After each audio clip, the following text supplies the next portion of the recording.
आप देख रहे हैं ब्रेकिंग बैरियर्स। इस वक्त हम जिस टॉपिक पर बात करेंगे वो एक बड़ा अहम विजिट है जिसको डिस्कस किया जा रहा है। जहां दुनिया में कई विजिट्स हो रहे हैं वहीं पर हमने ये देखा कि इंडिया के एक्सटर्नल अफेयर्स मिनिस्टर जयशंकर का रशिया का विजिट भी डिस्कस हो रहा है। अब मिस्टर जयशंकर रशिया पहुंचे हैं और वहां पर पहुंचने के बाद जो उनके ओपनिंग रिमार्क्स थे उसमें तो उनका ये कहना था कि ना सिर्फ ये कि जो बायलैटरल इंटरेस्ट हैं, इश्यूज़ हैं, उसके ऊपर बात होगी, लेकिन साथ ही उन्होंने ये कहा कि exchanging perspectives on the international situation and also interest.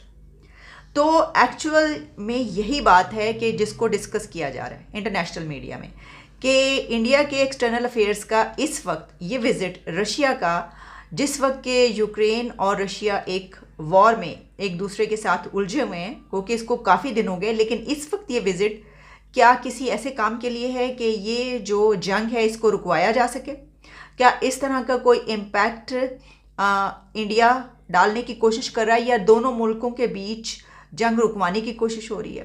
तो इस पे मैं देख रही थी कि वॉइस ऑफ अमेरिका और इसके अलावा अल जज़ीरा इंटरनेशनल मीडिया इसको रिपोर्ट कर रहा है, इसको डिस्कस कर रहा है इस विजिट को। वहीं पर इंडियन मीडिया भी इसको रिपोर्ट कर रहा है। अभी तक जो मेरे पास इसकी इन्फॉर्मेशन है, एक सबसे बड़ी बात जो इसकी सिग्निफिकेंस अगर हम कहते हैं जो कही जा रही है, वो तो ज़ाहिर है हम जानते हैं, जो बायलैटरल इंटरेस्ट की बात की गई, बायलैटरल एग्रीमेंट्स तो होंगे ही। हर कंट्री जब कहीं जाता है वो अपने मुल्क के लिए, मफाद के लिए जो उसके जो भी एग्रीमेंट्स हैं वो करता है। और इंडिया के ताल्लुकात रशिया से तो हम जानते हैं, वो तो बहुत बेहतरीन और हमेशा के साथ ही हैं वो। लेकिन यूक्रेन से भी उनके ताल्लुकात ख़राब नहीं हैं, यूक्रेन से भी इंडिया के रिलेशंस अच्छे ही हैं। बल्कि हमने ये देखा कि कई जगहों पर इस जंग के दौरान एक ऐसी न्यूट्रलिटी देखने को मिली कि जिसमें अपने दोस्त रशिया को कुछ सख्त सुनाकर भारत की तरफ से, उनके प्राइम मिनिस्टर मोदी की तरफ से रशिया को फिर भी थोड़ा ये कहा गया कि ये जंग का दौर नहीं है, लेकिन यूक्रेन को जो है वो एक तरीके से उसके कई मरतबा जब खिलाफ वोट देना था तो वैसा नहीं किया गया। तो वो जो एक न्यूट्रलिटी उसके ऊपर हम बात भी करते रहे। लेकिन इस विजिट पे ये कहा जा रहा है कि क्या ये इस जंग को रुकवाने के लिए? अब देखें, ऐसा नहीं है कि इंडिया इसमें कोई रोल प्ले नहीं कर सकता, भारत इसमें रोल प्ले कर सकता है। उसमें मैंने आपको सबसे बड़ी बात तो ये कही कि ठीक है एक बड़ा ताकतवर मुल्क है, लेकिन इसके अलावा ये भी कि उसके दोनों कंट्रीज से ताल्लुकात अच्छे हैं। अब इसमें एक और आर्टिकल पब्लिश हुआ है, उसको भी कोट किया जा रहा है वॉशिंगटन पोस्ट का, जिसमें ये बताया गया है कि असल में इंडिया पहले ही ये कोशिश कर चुका है यूक्रेन और रशिया के बीच वॉर को ख़त्म करवाने की, कि भाई दोनों को ये कहना कि आप इसको ख़त्म करें, ये क्या है, बंद करें ये जंग। तो मीडिएशन का जो प्रोसेस है उसमें पहले ही इंडिया रोल प्ले कर चुका है, और ये भी उसमें है कि उस वक्त ये बात नहीं मानी गई, यूक्रेन ने ये बात नहीं मानी।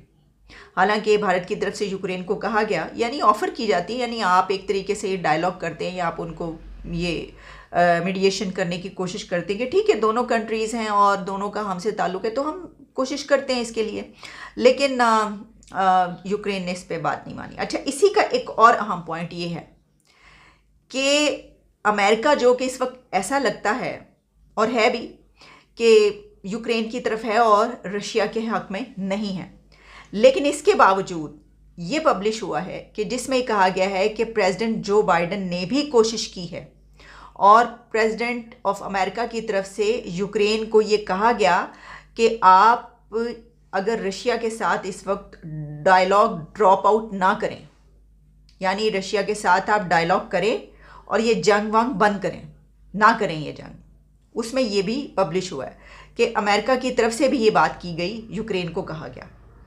अच्छा, अब इसके बावजूद जो जंग है वो तो ख़त्म नहीं हुई, तो फिर इसका क्या ये मतलब लिया जाए कि अगर अमेरिका की तरफ से भी यूक्रेन को कहा गया, जैसे कि कहा गया कि सदर साहब ने कहा उनको कि आप अगर ऐसा समझ रहे हैं कि आप रशिया के साथ कोई डायलॉग नहीं करना चाहते तो ऐसा ना करें, ये वक्त है आप कर लें, बात करें, आप बात का रास्ता ना छोड़ें।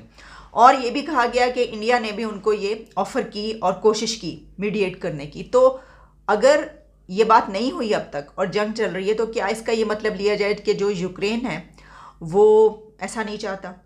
क्योंकि देखें इस वक्त जो नुकसान है ज़्यादा वो तो यूक्रेन का हो रहा है ना, बहुत बड़ा नुकसान जो हुआ है। अच्छा, और फिर वही यूक्रेन की तरफ से ऐसी आवाज़ें भी उठ रही हैं कि देखो रशिया ने हमारे पर हमला कर दिया।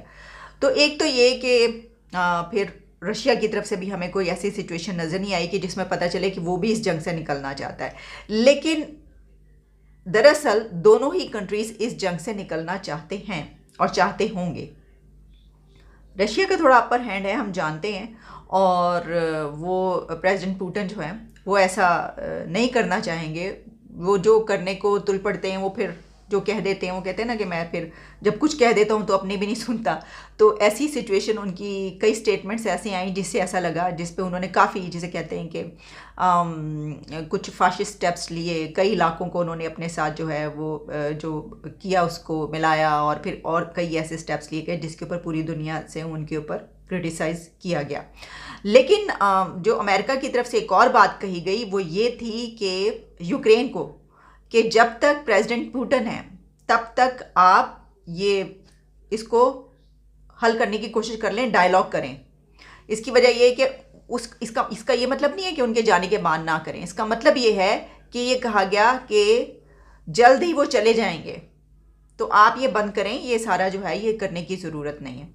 अब वो चले जाएंगे तो ये तो अमेरिका ज़्यादा बेहतर जानता है। अच्छा, इस हवाले से हम ये भी जानते हैं कि इससे पहले काफ़ी दफ़ा ये चीज़ें आ चुकी हैं जी, उनकी सेहत ठीक नहीं है, उनके हवाले से ये बीमारी है, ये है, वो सब आता रहता है, लेकिन आज तक उसकी कोई ऑथेंटिसिटी हमें नहीं मिली। तो हम उसके ऊपर बात नहीं कर सकते कि वो बीमार है या नहीं है। देख के भी बिल्कुल ऐसा नहीं लगता, बेशक जितनी भी वीडियोज़ आ जाए कोई ऑथेंटिक बात इसमें नज़र नहीं आती। लेकिन ये बात अपनी जगह पर है कि कोशिशें हो रही हैं यूक्रेन और रशिया की जंग को रुकवाने के लिए, और इसमें जो कंट्रीज़ अहम रोल प्ले कर रहे हैं उसमें अमेरिका भी है। लेकिन अमेरिका बज़ाहिर ऐसे ही लगता है कि वो तो शायद जंग के हक़ में है कि भाई असलहा भी जा रहा है और सब कुछ जा रहा है, और रशिया के क्योंकि अगेंस्ट है वो, तो इस वजह से ऐसा लगता है। लेकिन जिस तरह मैंने आपको बताया कि ये पब्लिश हुआ है कि वहाँ से भी ये कोशिश की गई है, लेकिन इंडिया की तरफ से तो कई एक मरतबा इसकी कोशिश की गई है, जो कि हमें नज़र भी आई। कहीं पर कोई इस सिलसिले में वोटिंग का मामला हो, या बातचीत का मामला हो, या रशिया से बात करने का मामला हो, ये कहा जाए भारत के पीएम मोदी की तरफ से कि ये जंग का दौर नहीं है, तो वो किसको कहा गया? तो ये सब हमें नज़र आता है कि कोशिश तो की गई है, पहले भी की गई है और कोशिश की जा रही है। तो क्या इसका कोई हमें रिज़ल्ट मिलेगा, ये हम देखेंगे। कोई ये इतनी आसान बात नहीं है। अच्छा, अगर मैं आपको एक दो पॉइंट्स और बताऊं तो उससे भी ये पता चलता है कि इस विज़िट का पर्पस रशिया और यूक्रेन वॉर और दुनिया के बदलते हुए हालात भी हैं, सिर्फ वो जंग नहीं। इसकी वजह ये है कि जो कैलकुलेशंस की जा रही हैं वो तो कुछ ऐसे इशारे भी नज़र आ रहे हैं कि जिसमें ये बात कही जाती है कि 2024 दुनिया को किसी बड़ी जंग की तरफ ले जा सकता है। तो ये सब चीज़ें भी मद्देनज़र हैं। लेकिन जो इंडिया के एक्सटर्नल अफेयर्स मिनिस्टर ने कही हैं कुछ बातें, उसमें उन्होंने ये भी कहा consequences of Ukraine conflict on top of that, एक तो ये बात उन्होंने कही। फिर इसके अलावा उन्होंने कहा इश्यूज़ ऑफ टेररिज्म, फिर ये कहा कि क्लाइमेट चेंज, इस पे भी बात की, और फिर impact on progress and prosperity, दोनों कंट्रीज इस पे बात की। Our talks will address the overall global situation and specific regional concerns. तो इससे ये पता चलता है कि क्योंकि जो रीजनल कंसर्न्स हैं वो भी इसी से मुताल्लिक है, और जो एग्रीमेंट्स और जो मुआहदे तिजारत ये सब तो, लेकिन इसमें जिस तरह उन्होंने कहा ऑन टॉप ऑफ दैट, उसमें उन्होंने क्या बात की है कि जो दुनिया के इस वक्त सिचुएशन है और हालात, और वो है ज़्यादा अहम।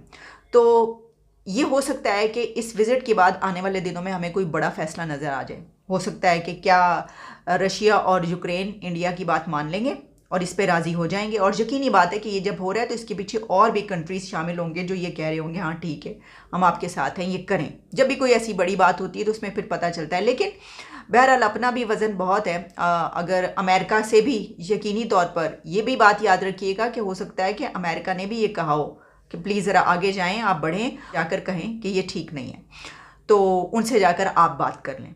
अमेरिका समझता है कि वो बात कर सकता है, इंडिया इतना उसका वेट है कि वो अगर किसी को ये जाकर कहेगा तो उसकी बात सुनी जाएगी। तो उसने फिर हो सकता है कि अमेरिका ने भी ये बात की। बहरहाल ये तो आहिस्ता आहिस्ता खबरें जो हैं वो सब कुछ बाद में निकलता है, पता चलता है। लेकिन अभी ये बड़ी खबर इसलिए कि अगर ऐसा हो जाता है तो फिर एक बड़ी न्यूज़ हमें आने वाले दिनों में मिल सकती है कि जंग रुक गई। लेकिन अभी तक का तो यही है कि पहले भी जब कहा था तो इनकार हो गया था, और ये बड़े ही शर्म की बात है और बड़ी ही हम इसको कंडेम करेंगे कि अगर किसी कंट्री को इस तरह कंट्रीज़ आगे बढ़ते हैं और उनको कहते हैं कि प्लीज़ ये जंग रोकें, आप ये ना करें, उसके बावजूद वो अगर किसी ऐसी ढिठाई का या हठधर्मी का या अपने देखते हैं कि मफाद या जो भी है उसको देखते हुए वो उस जंग को ख़त्म नहीं करते और वो बढ़ती जाती है और फिर जो है वो उससे बड़ा नुकसान होता है, तो फिर मैं समझती हूँ कि उसके ऊपर तो फिर केस होना चाहिए ऐसे कंट्री पे कि आपको कोशिश भी की, कई मुल्कों ने, कई कंट्रीज़ ने कोशिश की कि जंग रोक जाए, लेकिन आपने ऐसा नहीं किया। तो बहरहाल अभी तक की जो है वो यही मालूमात है हमारे पास। जैसी इसकी कुछ और डेवलपमेंट्स होंगी तो हम यकीनन उस पर भी बात करेंगे। इजाज़त दें, दोबारा मुलाकात हो।